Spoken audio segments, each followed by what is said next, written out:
Beyond what happened today, Joe, they say that sexual assault victims are victimized, or survivors, I should say. Sexual assault survivors are victimized twice.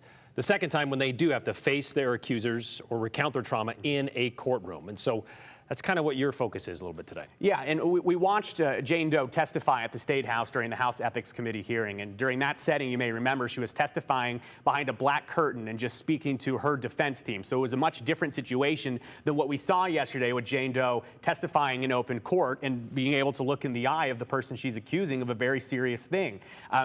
It keeps in mind, though, as we're watching everything unfold yesterday, that there could be victims, or unfortunately future victims, that watch what happened with Jane Doe getting up during defense and leaving, and they might think to themselves, well, I would never want to go through that myself, and I don't know if I would ever want to go through with getting help, because we saw the way that Jane Doe has been treated and the way that really she had to go through this whole process. So today we spoke with Faces of Hope in Boise. They're a victim advocacy center in Boise, and we wanted to talk to them kind of about the support that they have for victims and survivors, and also kind of the conversation about how difficult it is for survivors to talk in open court. Here's what they had to say.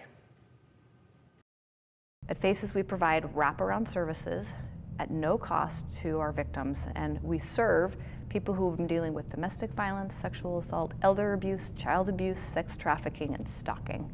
And so through One Door, we have partners in the facility, but we also have our team members that are going to help you get all of the services, access all of the services that you need. So we're going to take care of your emotional, medical, legal, basic needs, educational needs, all of that. So you don't have to navigate it through the community. It's right here and under one roof.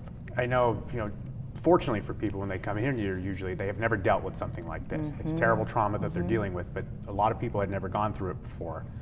When you work with those types of people who feel shy or feel embarrassed to be here, what type of message do you have for them? Oh gosh, the first thing we want everybody to feel is that they are believed, because a lot of times this is maybe a secret that they've kept, or they've told somebody, and maybe the first question is, well, why didn't you just leave?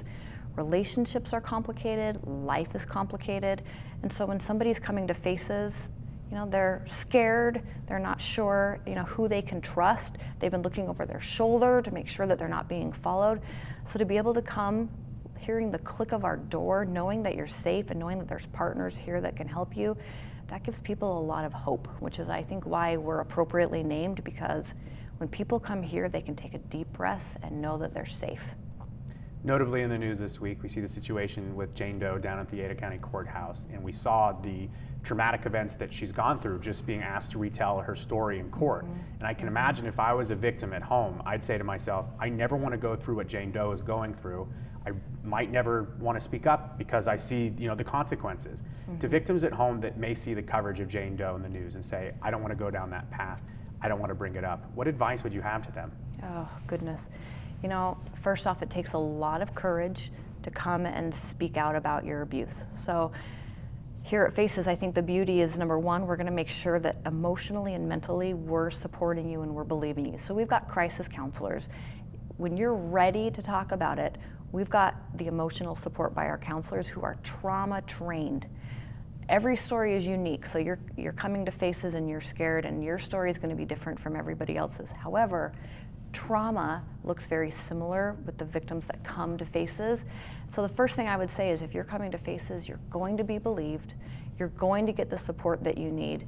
Most of the time when people come to Faces, they'll say, oh my goodness, I wish that I'd known about this place earlier. We have people who have been dealing with trauma, with some sort of abuse for years, because they were so scared to come and ask for help. I think we all go into relationships, we all go into things thinking, this is love, this is going to be great, but happily ever after is a lot more in the fairy tales than we like to think. And so when you have to come to Faces and admit that you're dealing with abuse, it's hard. And so to have people come and give you complete support, that's really important here at Faces. And the people who are here are trained and they want to just help. And we're not going to make you do anything that you're not ready for. We want to make sure that you have the control that maybe you've been missing in the abuse that you've been dealing with, and so you can call the shots. Jane Doe left the stand in the middle of testimony this week saying, quote, I can't do this, highlighting how difficult and traumatizing recounting an event is. Dinger says she thinks the legal system has made progress in handling traumatic accounts, but there is still plenty of work to do. I think we're coming a long way. I think that being trauma-informed is something that our law enforcement is looking into, and they want training. Our attorneys, our prosecutors are wanting the training to be more trauma-informed. It's no longer okay to say, you know, buck up, it's okay, like, just get through this. We want justice for, you know, offenders, but we also need to make sure that when our victims are coming to testify or whatever they're doing, that they are feeling safe and believed. I think we have a long way to go, but I do feel like the court system, they know that they need to make improvement, but I think they're working on that. And an important note from the Faces Center, they tell us that all of their services are free. They're not worried about billing medical insurance or worrying about getting payment. They're there to help people in need. And Brian, it's just a great reminder that for people that do go through these traumatic events, there's nothing that can undo those. But there are resources and people in our community that want to help you out of the goodness of their heart. You touched on this a little bit, the distinction between when she testified in von Ehlinger's ethics hearing. She was behind a curtain. Set aside from the rest of the people, didn't have to look at anybody. Right. Court of law is a little bit different. I know that they want the jury to see people on the stand, see their faces, see their reaction to questions, that kind of stuff. You'd have to think, though, with sexual assault victims, if we've learned anything during this pandemic, lots of things are possible through Zoom, through cameras, whatever, that there's got to be some sort of advancement to at least, I don't know, go somewhere in the middle of that. Well, I really think what happened over the last 18 months with the situation with Jane Doe highlights that there might need to be changes made. So it'd be interesting to see if anything is brought up maybe at the legislature or brought up in the justice community about ways to address these problems. Yeah. All right, Joe. Well, again, waiting for a verdict from the jury who has had it for about, well, how many hours, 4 hours right now? 3 or 4 hours, 3 or 4 hours, and we'll see if that comes through today. If not, it may be coming through for tomorrow. Thanks, Joe.